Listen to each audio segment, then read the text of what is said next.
Monasteries were built on isolation, obedience, and permanence. Wikipedia is built on openness, anonymity, and constant change. They should have nothing in common.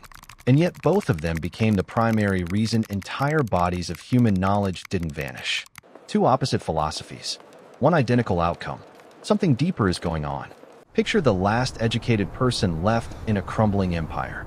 Roads are unsafe. Schools have closed.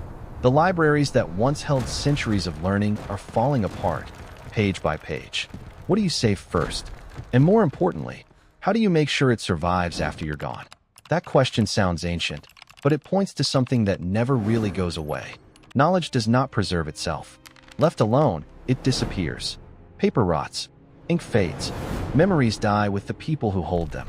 Wars, invasions, and neglect erase records faster than anyone can rebuild them. Without constant, deliberate effort, everything a civilization has learned can vanish in a single generation. This is exactly what happened after the fall of the Western Roman Empire. The schools, libraries, and professional copyists that once protected written knowledge across Europe collapsed along with the empire that funded them. We like to think this problem belongs to the past. It doesn't. Digital information feels permanent because it can be copied endlessly, but it may actually be more fragile than parchment. Links break. File formats become unreadable. Platforms shut down overnight, taking everything stored on them with them. Solving this problem was never simple. Any real solution needs four things at once: accurate copies, materials that survive collapse, a way to keep the work going for generations, and resistance to corruption, whether from an honest mistake or a deliberate lie. Most institutions in history only ever managed one or two. How do you protect knowledge with no printing press, no electricity, and no central government watching over you? A group of monks in the 6th century built an answer to that question, and it worked far longer than anyone expected. In the year 529, Benedict of Nursia founded the monastery at Monte Cassino. It became one of the earliest and most influential centers for copying religious and classical texts by hand. This wasn't a hobby squeezed in between prayers. It was treated as essential work, built into the daily rhythm of monastic life. Inside these monasteries, a room called the scriptorium was set aside specifically for this task. One monk would copy the words of a text, letter by letter, while another added illustrations and decoration. A single manuscript could take months to complete. The work followed strict rules meant to protect accuracy. Monks copied in silence, partly out of devotion, and partly because talking led to mistakes. But copying by hand alone wasn't enough. A single monastery could burn down. It could be looted. It could simply run out of monks willing to do the work. So monasteries built something bigger than any one building. They built a network. Monasteries lent manuscripts to each other, often requiring some form of collateral in return. Books moved from one monastery to another, got copied again, and spread further. If one location lost its texts, the information usually still existed somewhere else. This system wasn't perfect, and it's worth being honest about that. Copying by hand introduces human error almost by definition. A tired monk might skip a line. A word could be misread and copied incorrectly. If the original manuscript being copied already contained a mistake, that mistake would now live on in every future copy made from it. Errors didn't just survive. They multiplied. And yet, despite these flaws, the system worked remarkably well over centuries. Not because any single copy was flawless, but because the network as a whole didn't depend on any single copy being flawless. If one manuscript decayed, was destroyed, or contained an error, another monastery likely held a version that didn't share that same fate. This is the quiet genius of the system. It didn't try to create a perfect, unbreakable original. It spread the risk of failure across many independent copies and many independent locations, so that no single point of failure could take everything down with it. That same logic, distributing risk across many independent copies instead of relying on one flawless source, is something you've almost certainly relied on today without realizing where it came from. If 1,000 strangers, none of them experts, none of them paid, and none of them accountable to an editor, tried to build an encyclopedia together, how badly should that fail? By most traditional standards, it should collapse almost immediately. There's no central authority checking every entry. Anyone can submit a change. Anyone can make a mistake, or worse, submit one on purpose. And yet this is exactly how Wikipedia operates, and it has become one of the most consulted sources of information in human history. The scale involved is enormous. Wikipedia has over 34 million registered contributors, with more than 121,000 of them actively editing at any given time. That's not a small editorial team. It's a distributed workforce spread across the entire world, functioning in some ways like the Monastery network, except without geography holding it together. The system resists corruption the same way the Monastery network did, just much faster. Every edit is logged. Every previous version of a page is saved and can be restored. Editors can see exactly what changed, who changed it, and argue about it openly on linked discussion pages. This creates something close to real-time cross-checking, the modern equivalent of one monastery comparing its manuscript against another's. And the results, when studied carefully, are surprising.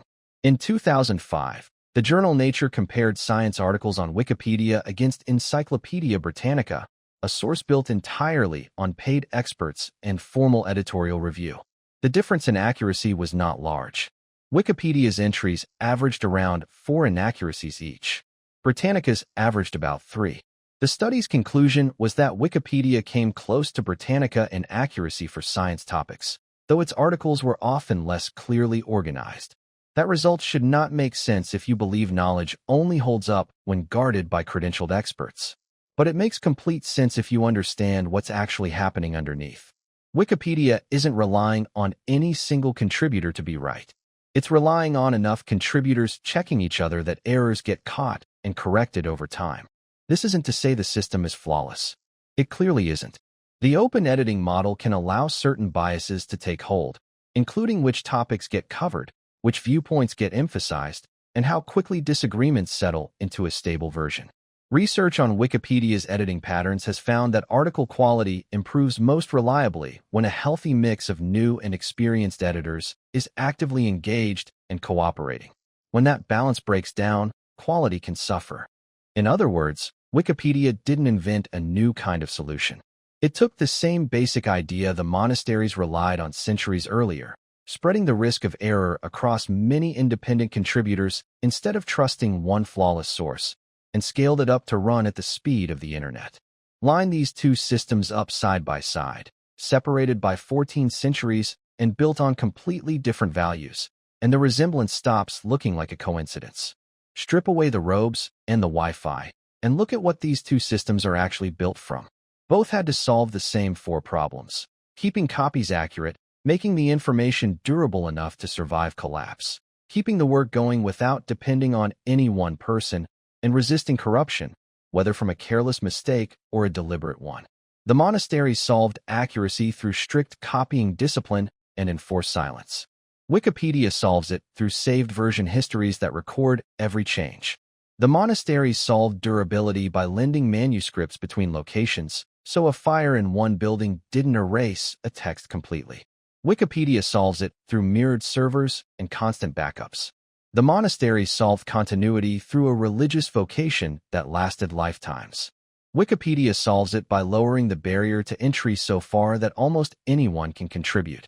And both solve corruption resistance the same way, not by preventing every mistake, but by multiplying the number of people checking for one. The variables are different. The structure is not. This is where it gets genuinely strange. These two systems had zero contact with each other, separated by 14 centuries, built on completely different values, religious devotion on one side, open collaboration on the other, and yet they converged on nearly identical design rules. Neither one relied on a single, centralized authority to guarantee quality. Neither one depended on paid, credentialed professionals. Both treated redundancy, not perfection, as the real safeguard. And both were built to tolerate individual mistakes rather than pretend those mistakes wouldn't happen. This kind of convergence shows up elsewhere too. Wings evolved independently in birds, bats, and insects, not because these animals share a common ancestor with wings, but because flight imposes the same physical constraints no matter who's attempting it. Something similar seems to be happening here. Preserving knowledge at scale, across time, imposes its own set of constraints, and both systems arrived at the same answers because those constraints don't change based on the century. That said, It's worth resisting the urge to flatten these two systems into being the same thing, because they aren't. Monasteries preserved knowledge by restricting access. Copying was slow, deliberate, and scarce almost by design. Wikipedia does the opposite. It preserves knowledge by maximizing access, treating openness and speed as the entire point. Monastic authority was hierarchical, decided by religious judgment about which texts mattered and how they should be interpreted. Wikipedia's authority is procedural, decided by policy, consensus, and open argument rather than any single judge.